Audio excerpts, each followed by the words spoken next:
En este módulo estamos examinando el origen y la evolución de la idea de desarrollo, entendida como un proyecto de transformación de ciertas sociedades, y estamos revisando concepciones normativas del desarrollo como la modernización, la satisfacción de las necesidades básicas, el desarrollo humano y el desarrollo sostenible, y considerando el contexto histórico en que emerge cada una de esas ideas. En las lecturas de la semana pasada estuvimos mirando algunos autores con puntos de vista diferentes sobre cuál es el mejor camino hacia el crecimiento económico. En las lecturas de esta semana, a diferencia de las de la anterior, vamos a ver autores que no están tan convencidos de que lo más importante es el crecimiento económico. Esto no quiere decir que que se opongan a la idea del crecimiento económico, pero piensan que no es suficiente por varios motivos. Entonces vamos a ver diferentes puntos de vista y para iniciar los invito a hacer la primera lectura de las mini lecturas que corresponde a una sección de un discurso del presidente del Banco Mundial de ese momento, que es Robert McNamara, hablando sobre las necesidades básicas.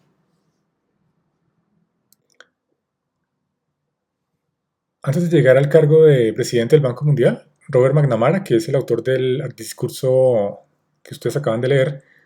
fue secretario de Defensa y antes de ese cargo fue presidente de la Ford, la compañía que produce vehículos. McNamara llegó al gobierno de John F. Kennedy como secretario de Defensa y estuvo al frente de las decisiones relacionadas con la guerra de Vietnam por varios años. Luego de la muerte de John F. Kennedy continuó en el cargo y a medida que avanzó la guerra se dio cuenta que era una guerra imposible de ganar y que era muy costosa en vidas y también políticamente. El presidente Johnson, que quería continuar con la guerra, decidió sacarlo del cargo y para hacerlo de una manera diplomática lo nombró como presidente del Banco Mundial. Desde ese cargo, Robert McNamara promovió reformas como que el banco empezara a hacer créditos para programas sociales de educación y salud y de saneamiento y no solamente para infraestructura, es decir, para carreteras y represas, por ejemplo, o para electrificación. En el discurso nos plantea varias ideas interesantes y para ese momento muy novedosas. Estos comienzos de los años 70, había pasado apenas una década desde la publicación del libro de Rostov que revisamos o comentamos en una clase anterior. Él, para empezar, duda que el crecimiento económico sea suficiente para alcanzar el desarrollo, porque el crecimiento económico a veces no beneficia a la gente más pobre, y considera que el desarrollo es un proceso más complejo y más sofisticado que solamente aumentar el PIB o el PIB per cápita, y por eso dice que no es posible evaluarlo solamente con ese dato. En el artículo él plantea la necesidad de satisfacer las necesidades básicas de los más pobres y también de pensar en políticas e inversiones para beneficiarlos, y esto pues obviamente requiere identificar quiénes son y dónde están. De allí que surja la idea de tratar de medir pues cuáles son en cada país las necesidades básicas insatisfechas y de esa manera focalizar a la población más pobre, saber en qué barrios están, en qué hogares están, en qué municipios están para poder dirigir allí las inversiones, sabiendo exactamente qué es lo que les está haciendo falta. Obviamente, esta es una idea que se le hubiera podido ocurrir a alguien más, pero siendo el presidente del Banco Mundial, pues tiene una enorme capacidad para que la idea se ponga en práctica y se difunda alrededor del mundo. Esta idea va a llevar a la formulación de lo que se llaman los indicadores de necesidades básicas insatisfechas, que Colombia empezó a calcular por allá en los 80s y aún todavía sigue calculando con base en los datos censales. Entonces, las estadísticas de pobreza, pues hay una manera de medir la pobreza que es desde el punto de vista del ingreso, pero hay otra manera que es por las carencias, o sea, mirar los hogares de un país, pues cómo están desde el punto de vista de las comodidades materiales de las que gozan, si tienen las comodidades básicas. Entonces, justamente la idea de satisfacer las necesidades básicas insatisfechas que planteaba McNamara, pues requería que hubiera mediciones de esas necesidades básicas insatisfechas y llevó al diseño de índices como el NBI, que en Colombia todavía se usan para algunas políticas públicas y que miden esencialmente la calidad de las viviendas en las que viven las personas, si tienen un tamaño suficiente o si las personas viven hacinadas, viven demasiadas personas en un solo cuarto, el acceso a servicios de esas viviendas y también en qué medida esos hogares que habitan esas viviendas tienen alta dependencia económica. Esto quiere decir, si hay una persona que le toca salir a conseguir ingreso para, digamos, 6 dependientes, supongamos una persona sola que, para poner un ejemplo, le toca sostener a la abuelita, perdón, a la mamá y a los hijos pues eso implica una carga muy elevada para una sola persona. Y si hay niños en edad escolar que no asisten a la escuela. Entonces, con base en eso se puede calcular un índice que nos dice si un hogar está en pobreza o pobreza extrema. eh, y se calcula un índice y además permite saber a nivel de barrio, incluso de cuadra, en dónde están los hogares con necesidades básicas insatisfechas. Entonces, esta idea me parece importante traerla porque, por una parte, ¿no?, plantea viniendo de alguien eh, que, como ustedes pueden ver, no es propiamente alguien de un partido de izquierda o de una ONG, sino es una persona que venía de una corporación privada, que la escogieron justamente para ese puesto porque tenía una gran habilidad gerencial, que había estado en un cargo de secretario de defensa. eh, pues es la que viene justamente a proponer estas ideas que hoy en día pues nos sorprendería un poco eso. Y la otra razón por la que la escogí es porque estas ideas pues han tenido un eco hasta el día de hoy. Como les comentaba, pues el DANE, por ejemplo, y en otros países igual ocurre, se sigue calculando esta, este índice, lo que nos muestra cómo estas ideas de los 70 pues tienen un eco tan grande que hasta hoy influyen en la forma en que medimos la pobreza. Otra idea que encontramos en el discurso de McNamara es la idea de que la manera más efectiva de superar la pobreza rural, que es donde él cree que se concentra la pobreza en el campo, es a través de mejorar la productividad de la pequeña agricultura, o sea, de las pequeñas fincas campesinas. Eh, esta idea, de nuevo, pues ha tenido mucho eco, por lo menos en la teoría, es muy repetida. En los 70 y 80 se implementó en cierta medida, de los 90 para acá no tanto, no se ha implementado tanto, pero como un ejemplo de lo duradera que ha sido, copié en la parte derecha de la diapositiva una de las metas de los ODS que fueron publicados hace 5 años apenas, y vemos que es en esencia la misma idea de los 70s, de la importancia de elevar la productividad agrícola de los pequeños productores de alimentos. Allí se priorizan en particular las mujeres, los pueblos indígenas, los agricultores familiares, pero pues es básicamente la misma idea de McNamara, que sigue hasta el día de hoy y que en un país como el nuestro pues sigue siendo un reto pues realizado muy a medias, y que todavía está pendiente. Bien, los invito ahora a pasar a la siguiente lectura. Allí veremos otro autor que tiene un punto de vista pues también crítico de las ideas sobre crecimiento económico, pero desde otra mirada. La lectura que acaban de hacer es de Manfred Max Neef, que es un autor chileno. Sus padres eran europeos, pero él creció en Chile y posteriormente se fue a Estados Unidos a estudiar economía. Y a medida que avanzó en su carrera, pues se fue volviendo cada vez más escéptico y más crítico de la disciplina económica. En esta lectura él nos plantea una idea que de hecho pues riñe contra las ideas de la economía no clásica, que es la economía convencional que se enseña pues hoy en día en la mayoría de universidades, eh, y planteó esa idea de que las necesidades humanas son finitas, son pocas y clasificables, y lo que cambia en realidad son los satisfactores, o sea, cómo cada cultura y cómo en cada momento del tiempo la gente satisface esas necesidades. Decimos que esto va en contra de la economía neoclásica porque la economía neoclásica parte de la base de que el ser humano tiene deseos y necesidades infinitos. Siempre cada persona querrá más y más y más. A eso se le conoce como la insaciabilidad. Y que además las preferencias de las personas son infinitamente diversas. No es posible clasificarlas, sino que cada quien puede tener una canasta muy diversa de satisfactores y de cosas que le gustan. Entonces lo que dice es, en realidad las necesidades son muy pocas, y ustedes ven en la segunda página de esa lectura, hay una tabla donde él intenta clasificarlas. Y el punto del cual es, lo que le está tratando de afirmar con esto es que pretender que solamente con el ingreso monetario se puedan satisfacer todas estas necesidades, pues es una ficción, porque claramente allí vemos muchas necesidades que dependen del contacto social, del tipo de sociedad en la que uno vive, del tipo de experiencias que uno disfruta, eh, y muchas de esas no dependen para nada de los ingresos económicos. Entonces lo que está diciendo ahí es, es posible que en algunas sociedades sea muy importante el ingreso, el tener dinero, y es posible que para algunas personas ese ingreso sea el principal satisfactor, tener una billetera pues gordita, una buena chequera, pero es posible que para muchas personas y para muchas sociedades pues eso no sea. Entonces lo que está cuestionando la idea general de que el crecimiento económico y el crecimiento del ingreso sean la clave del desarrollo. Con esa matriz que él propone en esa tabla, él lo que está invitando también es a que cada sociedad, cada cultura, cada pueblo, incluso cada municipio, cada ciudad, piense, en cambio de pensar en cómo aumentamos nuestro ingreso, pensemos cómo satisfacemos esas necesidades que están allí en esa tabla y cuáles son los satisfactores que en cada cultura y en cada momento nos gustan a nosotros, y pensemos cómo conseguirlos, teniendo presente que algunos requerirán dinero, requerirán inversiones, pero no todos. Algunos posiblemente requieran, de hecho, por ejemplo, trabajar menos, descansar un poco más, pasar más tiempo con la familia, pasar más tiempo con los amigos, eh, de golpe incluso reducir el ingreso. En esa medida va completamente en contra de otras ideas que se habían planteado antes. Max Neff también produjo otra obra que es de hecho más famosa que la eh, de donde saqué la lectura que ustedes hicieron, que se llama La economía descalza,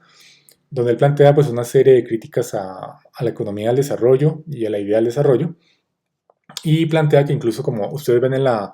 pueden leer en el globito de la parte derecha, la pobreza de hecho está, dijéramos, como construida dentro del sistema, es parte del sistema, ¿no? El desarrollo va de la mano con la pobreza. Por eso propone al final que la estrategia de desarrollo está siempre al servicio de quienes gobiernan, y la gente que está más abajo, para ellos no es una estrategia de desarrollo, a ellos les toca tener una estrategia de supervivencia. Entonces siempre en esa obra, La economía descalza, pues plantea una visión muy crítica del desarrollo. Incluso los discursos que parecen más progresistas, él es muy desconfiado y dice que la economía hay que inventarla desde abajo, hay que reinventarla desde abajo, desde la gente que tiene menos, y pues invita a los economistas a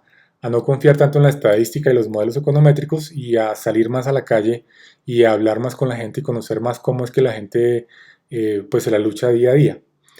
Estas obras son de los años 80 y hoy en día pues Max Neff realmente no es muy conocido en las Américas, pero bueno, pues no es muy citado en realidad.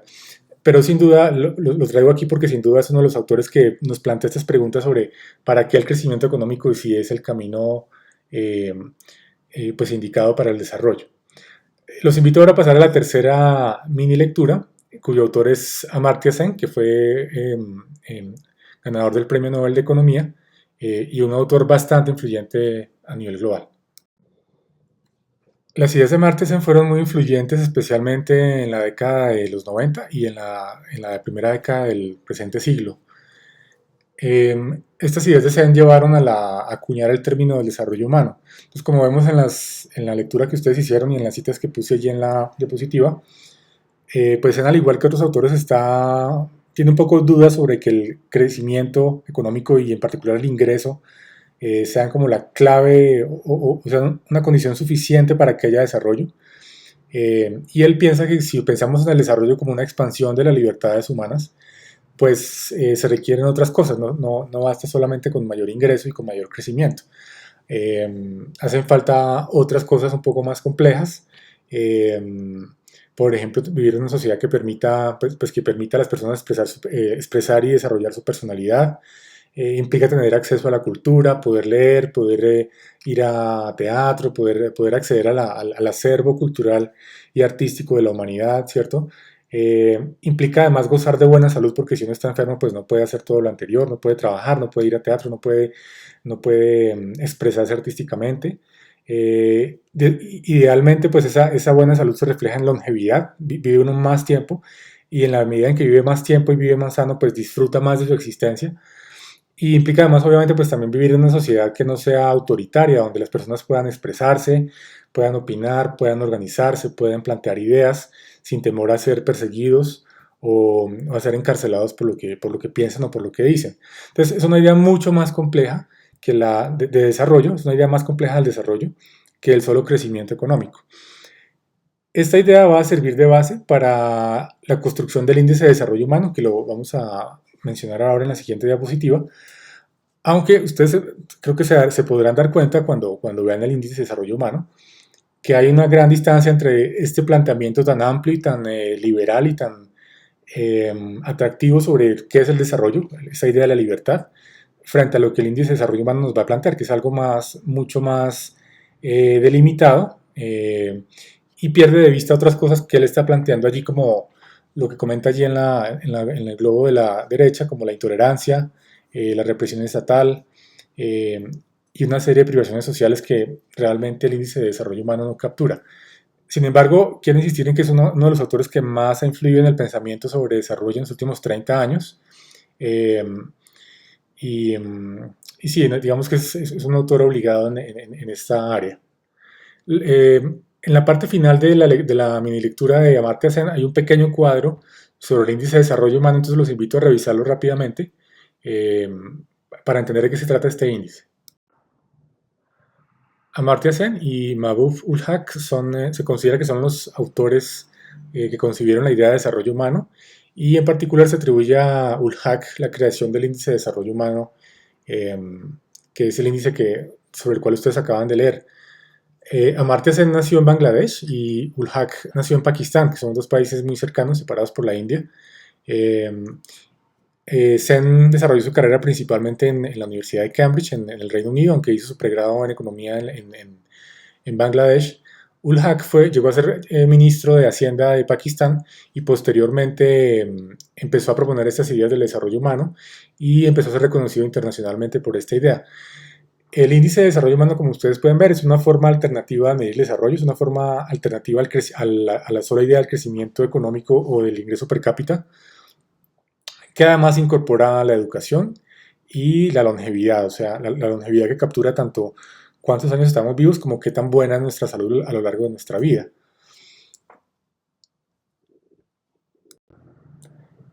El índice de desarrollo humano nos da una perspectiva sobre las brechas de desarrollo muy diferente a la que nos da el ingreso per cápita.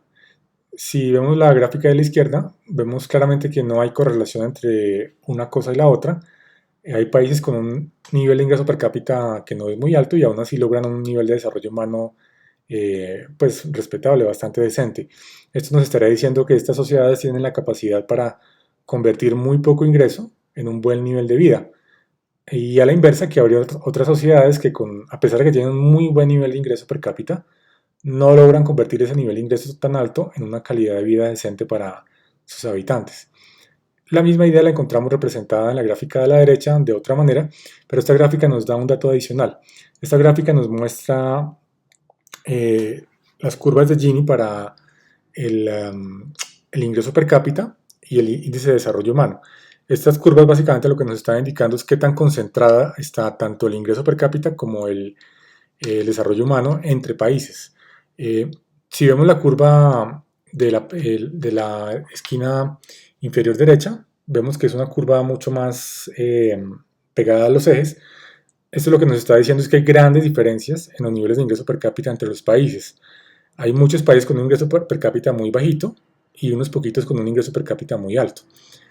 Lo contrario pasa con la otra línea. La otra línea, si nos damos cuenta, se acerca mucho más a una línea diagonal que iría entre la esquina superior derecha y la esquina inferior izquierda. El hecho de que esa línea no sea tan pegada como la otra a los ejes, sino más pegada a la diagonal, lo que nos está diciendo es que no hay unas brechas tan grandes entre el desarrollo humano entre los países. Dicho de otra manera, es más difícil cerrar las brechas de ingreso per cápita entre países que cerrar las brechas de desarrollo humano. Esto, desde el punto de vista del desarrollo humano, pues es una buena noticia porque nos indicaría que tal vez con unas inversiones muy focalizadas en acceso a la educación, alfabetización y salud, pues se podría lograr que incluso si los países del mundo no alcanzan un nivel parecido de ingreso per cápita, puedan tener unos niveles de vida y de desarrollo humano pues que no sean tan marcadamente diferentes como lo son en ese momento. Los invito ahora a pasar a la última mini lectura, que nos va a presentar una perspectiva sobre en qué medida la gran divergencia que vimos en el primer módulo se está cerrando. La última lectura nos presenta 4 datos sobre el proceso de desarrollo en las últimas décadas y su efecto en la pobreza y la desigualdad globales. Los 4 datos son un dato bueno, un dato malo, un dato feo y un dato paradójico. El dato bueno es que la pobreza se ha reducido y el desarrollo humano ha aumentado, y esto se debe en buena medida al crecimiento económico acelerado de economías muy grandes como la de China e India. Esto nos muestra que si bien algunas economías pueden crecer sin beneficiar a los pobres, otras pueden hacerlo de manera que en efecto la pobreza se vaya reduciendo. El dato malo es que dentro de los países ha aumentado la desigualdad. Esto es, mientras entre los países se ha reducido, dentro de cada país ha aumentado. Por eso los autores hablan de una suerte de convergencia divergente. Hay convergencia entre los países, pero dentro de los países hay divergencia. Esto es, hay mayor distancia entre el más rico y el más pobre dentro de cada país. Esto sería el dato malo. El dato feo es que obviamente a medida que hay más crecimiento económico en esas economías enormes como China e India, se ha acelerado la emisión de gases de efecto invernadero como el dióxido de carbono. Y este dato es feo porque sabemos que esto contribuye al calentamiento global, al cambio climático y está trayendo y traerá cada vez más desastres naturales y alterará el clima global de forma que va también a hacer más difícil la agricultura en ciertas regiones del mundo. El dato paradójico está al final de la lectura y es que en la actualidad, a diferencia de hace unas 3 o 4 décadas, la gente más pobre del mundo ya no vive en los países, mejor, la mayoría de personas pobres del mundo ya no vive en los países más pobres. Esta paradoja parece contradictoria, pero no es contradictoria. Es una paradoja en el sentido de que se explica porque los países más pobres son generalmente países relativamente pequeños. Entonces, a pesar de que la mayoría de su población pueda ser pobre, en el contexto global ellos no tienen la mayoría de personas pobres. La mayoría de personas pobres, justamente debido al aumento de la desigualdad